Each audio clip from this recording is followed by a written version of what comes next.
for that morning thumbs up, that first thumbs up. You are awesome.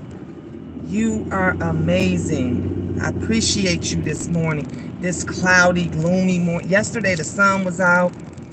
It was cold, but the sun was out. This morning, today it is cloudy. The weather is shifting. I feel it because my back is killing me. My back, oh my gosh. Hey, Positive Motivations with Bree. Good morning. What are you doing up this early? Thank you for being. You were on my mind yesterday. I got offline, and let me tell you, people were calling me. Everybody was blowing my phone up. You're at work? I'm headed to work. I'm on my way to work. And so I was still doing readings and stuff after work and everything. And you said I was on your mind, on your brain. You was on mine. I was just like, what is going on? But that's how I knew that it was meant. Like how, you know, some things I'll read some people, hey, just read. And I'm like, okay, that reading was meant for them. That reading was for them. And then I even spoke with No Nonsense, and she says, oh my God, she said I gave her confirmation, because with the holidays and all this it gets stressful and you go through a lot, and she was going through some stuff and family stuff and all of that stuff, but she said that I read her and it was like right on the money, and she got the confirmation that she needed. And I said, now go for it, girl. Now that you got that confirmation, go for it. It felt good to have clarity about that. Yeah. I definitely, I get it. I definitely understand. I deal with hundreds and hundreds of people every day. Like, I'm hoping today gonna be a slow day when I get to work, because I work in real estate and I work in property management. And so I get people in there every day. And right now, this is the time where a lot of people are getting evicted, and a lot of evictions is going through, and where folks have lost their jobs, and people are going through, you know, just so much. And they'll come into the office and they won't know what to do. And they think that their world has ended. And I'll just get a feeling or something and I'm like, it's going to work out. It's going to work out fine. You're not going to be evicted. And they be looking at me like I'm crazy, because the manager may have just said something, or they have already went past the 5-day notice and all of that. And then I'll bust out and I'll say, well, do you know about the IDA? Have you heard about the IDA program? Do you know about, well, you know what? They're paying rents up to, and they'll be like, no, I've never heard of it. And I'll just give them some information. Then they come back and they'll come back to me like a week or so later, and they'll be like, oh my God, you was right. I didn't get evicted. I said, I felt it. But sometimes people just don't know. Sometimes when you give them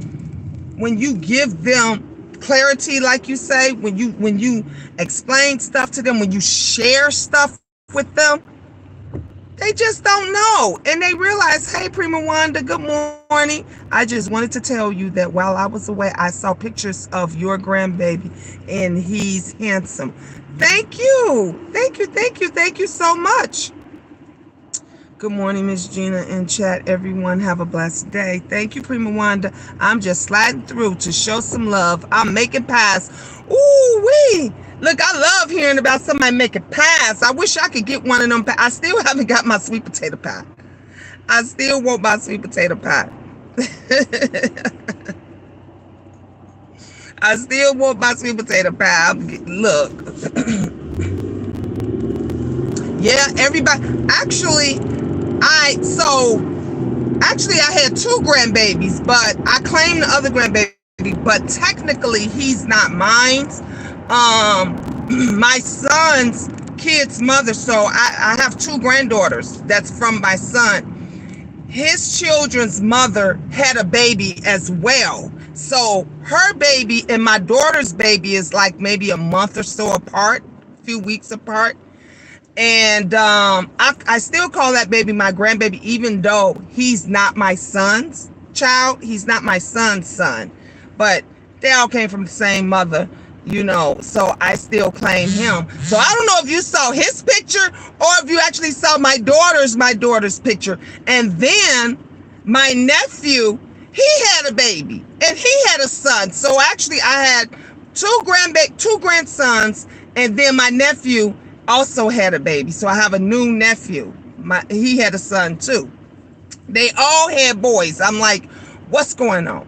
Nobody had a girl. I'm like, what is going on? So you could have saw either one of their pictures. I don't know which picture you saw, but they all handsome.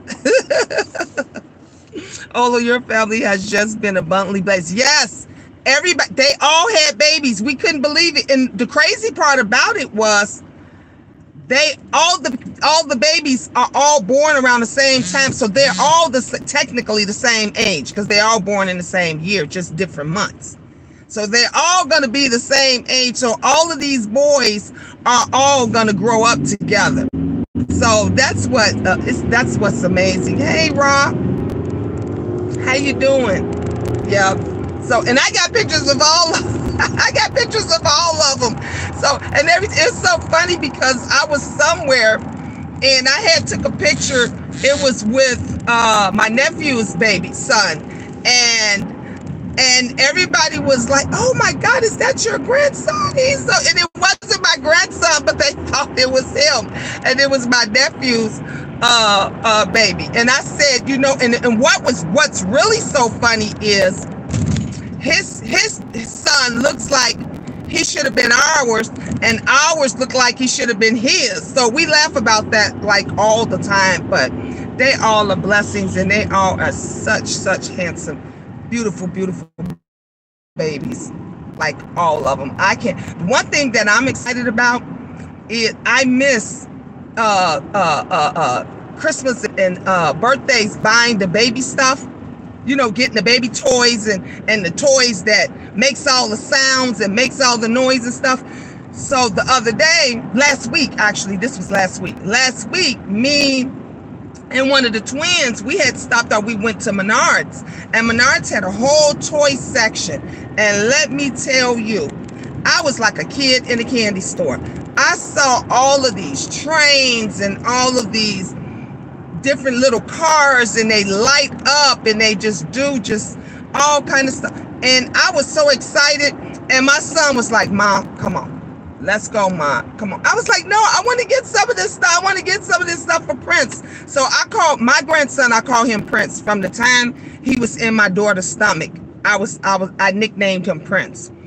And so I'm like, I want to get this stuff for Prince. I want to get all of this for Prince. Then I got to thinking about my other grandbaby and my nephew. And once you get in a boy, you can't go wrong no matter what boy toy you get, because they're all boys. And I was just so excited because my kids ain't babies no more. They babies no more. They ain't playing around. They not thinking about, no toys. The only thing they want is a gift card. Is a game card and money. That's about it. If it don't have nothing to do with them being able to play their game or where they can buy some extra stuff, they don't want nothing. They don't want anything. That's it.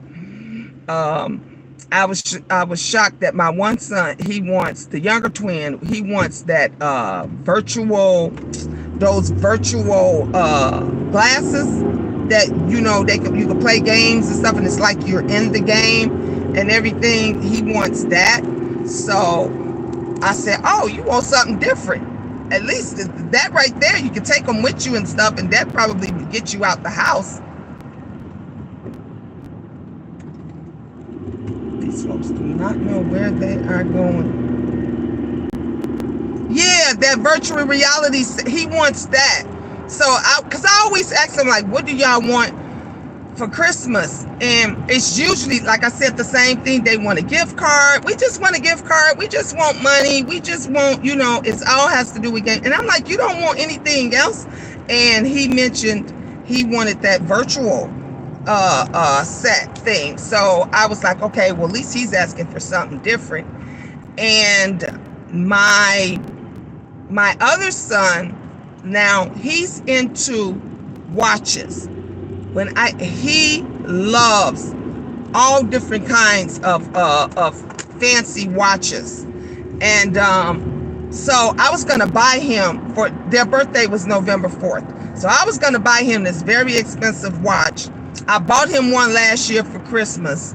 And instead I put him in this watch club. So every year I pay, not every year, every month, I pay $100 and I think it's $25 a month. And every month they send him a nice fancy watch. And he has a chance to win a Rolex. So they also enter him into a contest and he has a chance to win a Rolex. But every month he gets a new watch. He loves it. Now, Angel, oh, you say I was, honey, Miss Angel is Miss Angel. Angel is in high school now. Angel got the high school fever. Every day it's all about her friends. Every day she comes home, she's like, Ma, I'm going to go hang out with my friends for a little while, okay? I'm going to go. Ma, I'm staying after school for this event or whatever, or homework club or something like that. Angel loves high school. Angel loves high school. Angel is excited. Even though the first week, she got into a fight. She was only, well, technically she wasn't suspended. They just told me to bring her home that day, but they let her come back the next day because the fight wasn't her fault. It was somebody that was trying to bully her, and Angel beat the girl butt. And but she's Angel great. Now I gotta watch her close. She be giving me the flux sometimes. I'm not gonna lie, because she's becoming a teenager, and so she's doing teenage shit. And every time when I go to work to my one friend, I always tell her, I say, I'm going to get him. I say, I'm going to kill her and bury her in the backyard. She's like, Gina, she's doing what she's supposed to do. She said, I know, I got 2 girls. And she said she went through the same thing, and her daughters are now grown. But she tells me the stories all the time about what she had went through with her daughters. And I talk about what I went through with my other daughter. So, I mean, I had 3 before Angel. I'm not really shocked or surprised by some of the stuff that Angel does, but I be on her neck. I do be on her neck. I let her know, Angel girl, don't make me get you, you know. But other than that, she's great. Like I said, she's not doing anything that I would be nervous about or concerned about. So it's basically just teenage stuff, you know, late curfew, late coming in, that kind of stuff. When she asks me, can she have company? And I say, yeah, you can have and she'll say, Ma, just one friend. Can I have one friend? And then I'll say, yeah. And then she say, well, one more friend. Can my other friend come over? And I'll say, yeah. And then I get there and I'm thinking, Angel, you just asked me, could you have 2 friends over? And I said, yeah. And I get there and it's 4. You know, that kind of teenage kind of stuff, you know. So when I get, you know, I be on her neck. So when I feel something's not right, usually it's not, and I have to go and like check up on her. Like last night, she hung out with her friends and everything, and I said to her, I said, Angel, be home by 9 o'clock, no later. Either you come home before 9 or you be home by 9 at the latest. And so I wasn't playing with her because she had been missing curfew, right? So one of the twins came in the room to check on me, and I was like, is Angel here? Because it was so quiet. Usually I can hear her when she comes in, and I didn't hear her when she came in the house. So I wasn't for sure if she actually had made it home. So I was like, is Angel home? And my son went and he checked and he said, oh yeah, she home, Ma.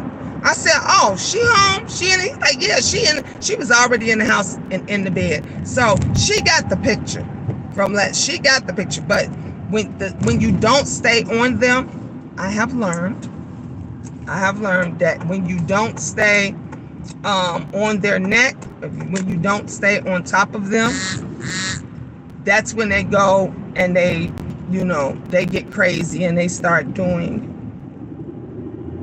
what they want to do. That's what they do. They start doing what they want to do. So I have to stay on top of her, and that's what I do. But other than that, she's a great child. I've been blessed. I've really, really, really been blessed. I haven't had any really major issues with any of my kids. I remember the one time my very oldest, Trey, when the school called me and told me they was gonna expel him because he got busted in the bathroom gambling. He was in there with a couple of, and they were shooting dice. You can't shoot dice in the school. On the school, you can't even shoot dice on school property. If you outside the school in the parking lot, you can't do that. Well, they got busted inside the school shooting dice, and the school was gonna expel him. And I went up, and they knew me very well. And I went up to that school.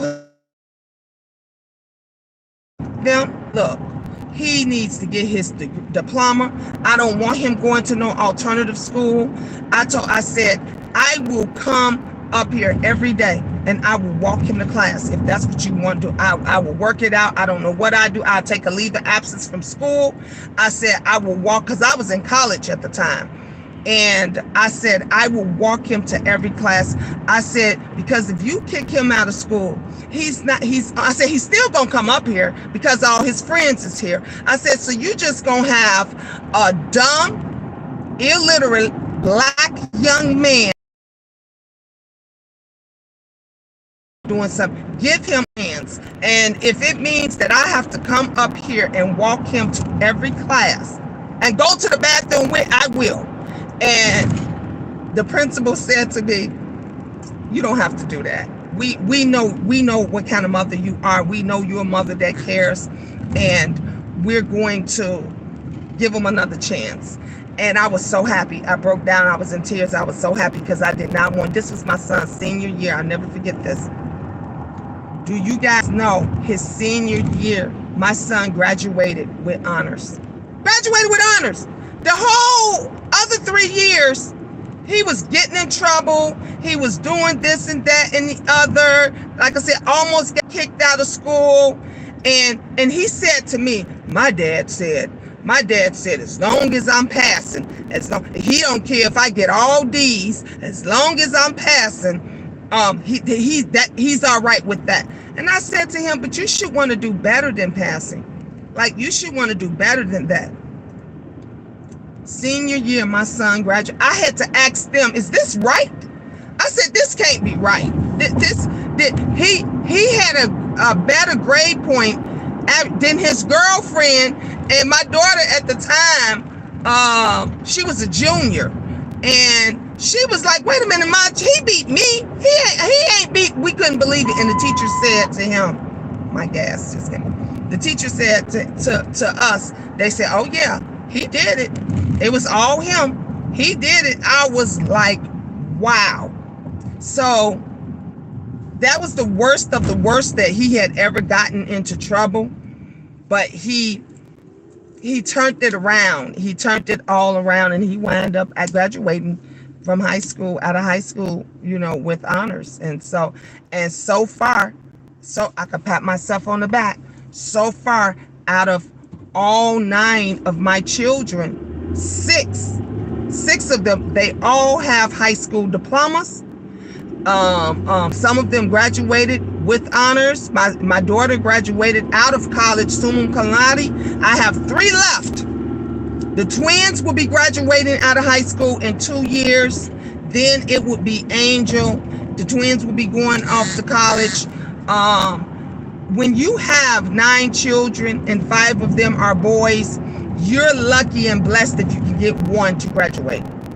If 1 comes out with a high school diploma, you're lucky. So far, I already have 6, and I'm with the last 3. I'm working on the last 3, and so I could, and that was my goal. My dream. I had always said, I want all my kids to do better than me, because I didn't get a high school diploma. I dropped out my senior year. Okay, dumbest thing I could have ever done, you know. But I had dropped out of school my senior year, and I went back to get my GED, and I had to take it a second time because I passed everything else, but I had failed the math. I was never good at math, and so I had to go back. And when I went back when I went back to get my GED and everything, my teacher said to me, she said, Gina, you can go to college. I said, I can't. I said, I barely passed this damn GED. How am I going to go to college with all these damn kids? She said, you can go to college. And she said, I'll help you. That lady helped me. And I did it. And I did it for my kids because I said, I never wanted the excuse of them trying to tell me, well, you dropped out of school.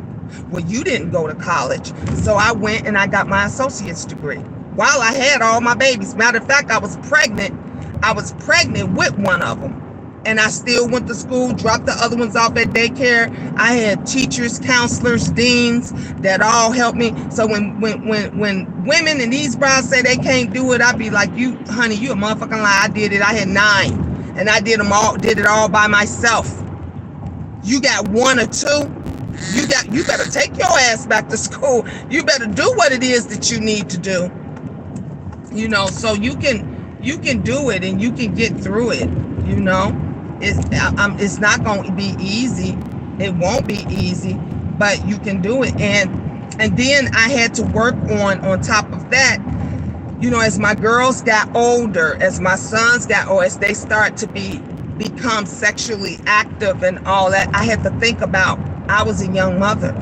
And I remember, you know, when I snuck out the house and when I had fun and when I would tell my mom what she wanted to hear. So I didn't want that for my daughters. I didn't want my daughters to be coming up with 2, 3, 4, 5 babies like me. I wanted something better for them. I wanted them to be able to have a life. I wanted them. So when each one of my daughters, as they turned 15, and Angel will be 15 in January. She's same thing. Nothing's going to change. I'm going to get birth control. But each one of my daughters, as they turned 15, I went and got them birth control. And by the grace of God, none of them was teenage moms or young. I mean, my daughter had her first son at 27. You know, she's 27 and she had her first son, her first baby, you know, her first child. But she was living on her own. She had her own apartment. She had her own job. She's making her own money. It wasn't, she went out there and got pregnant. And I ain't knocking nobody that go out there and get pregnant. They have to live at home with their mom or none of that kind of stuff, because I still help my kids. And if any one of mine needed to come back home, I'm going to open my doors to them. But I'm just saying, being a mother who experienced being a young teenage mom, I didn't want that for any of my children. I wanted that. And my son, let me mind you, my son was a teenage father. He got his girlfriend pregnant. She went to prom pregnant, you know, and he was saying, you making me have this baby. And I told him, no, because I gave you condoms. Nobody told you not to. When she told me she was on birth, I said, telling you that I'm on birth control don't stop your dick from falling off. It does not. So I said, you should have used the condom regardless. And that's why my granddaughter is older than my daughter. My granddaughter is older than Angel. So Angel has a niece that's older than her. But, hi, Gio. What shoe size do you wear? 8. I'm a size 8 in shoes. But, yeah, I literally had to get on my son, you know, about that. And he learned, honey, when he realized he wasn't getting no more Jordans, when he'd be like, Mom, every time the new Jordans came out, I busted my ass to make sure he had. My son was the best dressed at school. Like, they thought he was the only child. He used to dress so much. He was a big kid, but he always dressed really, really nice, name brand, everything. And, but I told him, nope, you don't get that no more. You don't get none of that. None of that no more. You don't get the nice fancy clothes, gym shoes. I said, because now I have to spend that money. I have to spend that money on your baby, you know? That's where that has to be spent at. It has to be spent on your baby. It's just not 9 o'clock. Hold on one second, you guys. I did pretty good here. Let me see what you said. That's when they go get into trouble. I know. I was a teenager many years ago. Exactly. Positive. Exactly. That was me. I just barely passed high school, ended up in community college, and dropped out of college and started working. Now I'm trying to turn things around for the better. Yep. Yep. Oh, thank you. Whoever just blessed me. Thank you. Thank you. Thank you. And Gio said, what size shoe do you wear? I wear size 8. If the shoes run small, 8.5. But my feet is really I have small feet. I have small feet.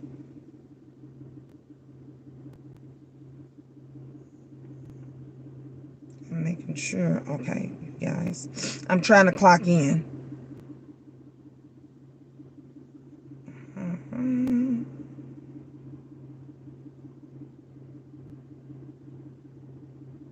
Oh, I did it. All right, I did it. This thing finally worked for me today. Look, you guys, I don't have to argue with anybody. Y'all know me. Y'all know I be arguing with people. These folks be giving me the damn flux all the time. I be sitting here arguing with folks. They be driving me crazy. All right, let me get my mask on and get ready to go inside. I will see you guys at lunch. You know, y'all know we have lunchtime chit chat. We have our lunchtime chit chat. So I will see you guys at lunch. Y'all have a wonderful day. I love talking to you guys. All right. And I shall see you guys later. Ta-ta for now.